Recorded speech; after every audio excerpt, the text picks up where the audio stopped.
Hello, so we are back, and this time we have a nice laptop to repair. This is a Acer Aspire Go14, Ryzen 3 and Radeon graphics. The problem with this one, pressing the power button, dead. The job is coming from a computer business. Let's check their email. So what they are saying is not powering on, but is taking charge.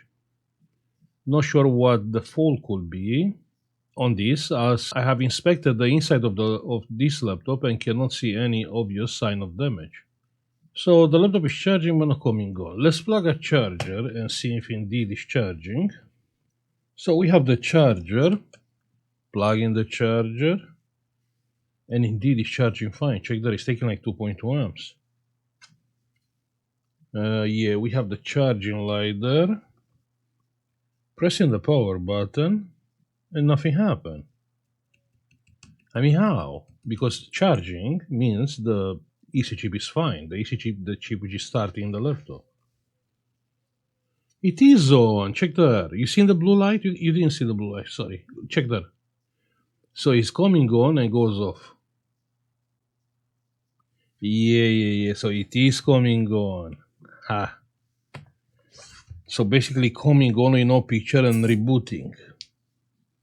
Let's quickly open the laptop and let's have a look inside. And the laptop, it's open. Yeah, I know this motherboard. What I want to check. You have the RAM memory there, right? And you have the CPU, a small CPU. I want to check the coils. That's what I want to check. So, checking the coils, I believe it's 3.3 and 5 volts here is good, and it's good. No, that's not the problem. This one, 1891 ohms. This one is the charging coil. Then here is the CPU and looking good. Yeah. Everything is fine. Okay, not sure if anyone reset the BIOS, but let's try it.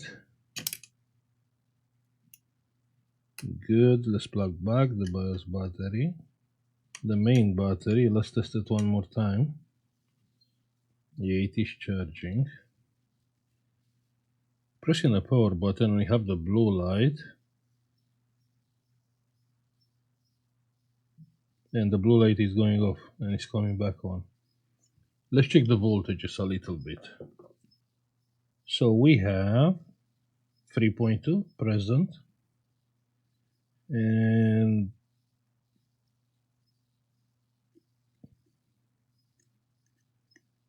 here we have 5 volts and it is present. Good. Then here is the RAM, and we have no voltage on the RAM memory. Why we have no voltage on the RAM? Nothing. Huh?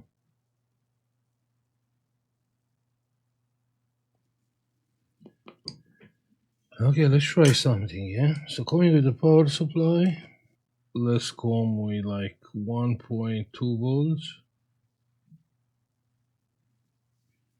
on the RAM. And it's taking like 30 milliamps, pressing the power button, and it's taking no power, nothing.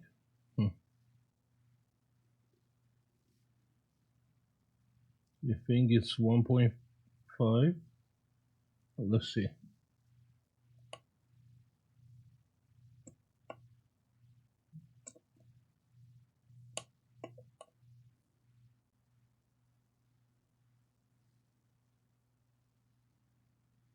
No, nothing is starting on this laptop.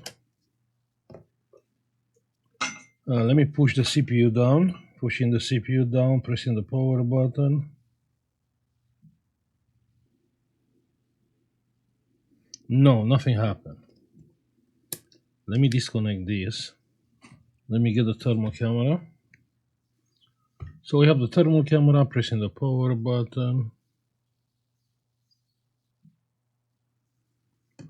Okay, let me try something. Without the battery, what current is taking? Pressing the power button, it's taking no current. No,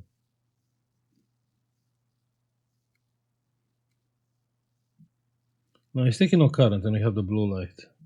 And now it's taking like 100 milliamps, then, yeah.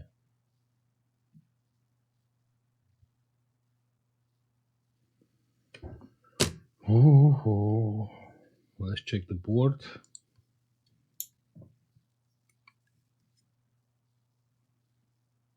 Well, what is that? That's liquid damage. So we have here, and we have here on this power supply. Oh, okay, and here we have some switches. Okay, that's making sense. Here we have liquid damage. Here we have liquid damage. Why didn't I check the board from the beginning?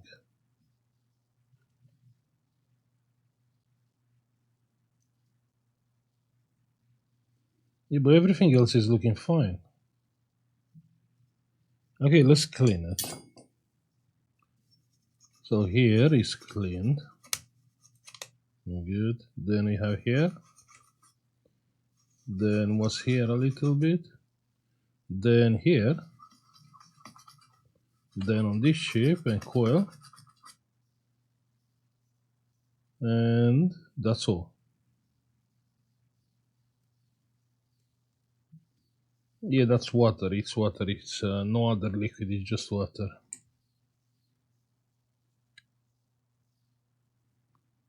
We have the BIOS here. No, that's all.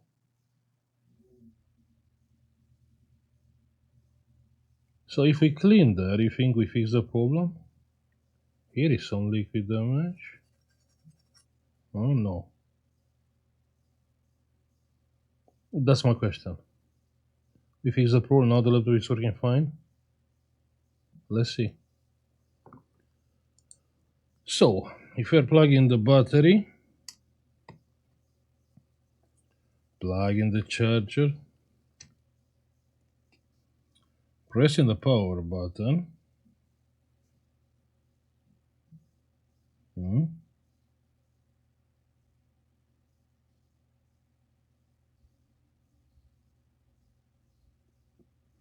2.3 amps, and the CPU is getting hot. I can't believe. Huh? 2.4 amps, 2.6 amps, and we have picture. That's crazy. Just a little bit of water damage. And the thing is, we checked the coils. We have 3.3 and 5 volts. I believe the main issue was the water damage on the switch, on that little switch. And it's working fine. Say something, huh? Easy pizza, right? Yeah, I was nearly to say, I can't fix this. Yeah, all working fine. Wow, what a fault. So you see, there are cases like this one. You have water damage, just clean it and the laptop start working. The explanation is you have water damage. Then you have a bunch of concentrated minerals there, yeah, because the water, it will get evaporated and you'll have left some remains of electrolytes, yeah, which cannot affect like a big power rail like 3.35 volts, but can affect a low power like an enable signal. Enable signal, you have microamps, so something like that can affect. As soon as you clean it, yeah, we can see it's working fine. Well, I'm happy I helped the customer. I will say thank you for watching. Like, subscribe if you like the video, and see you on the next one. Now you know like what to check and what you are looking for. Bye.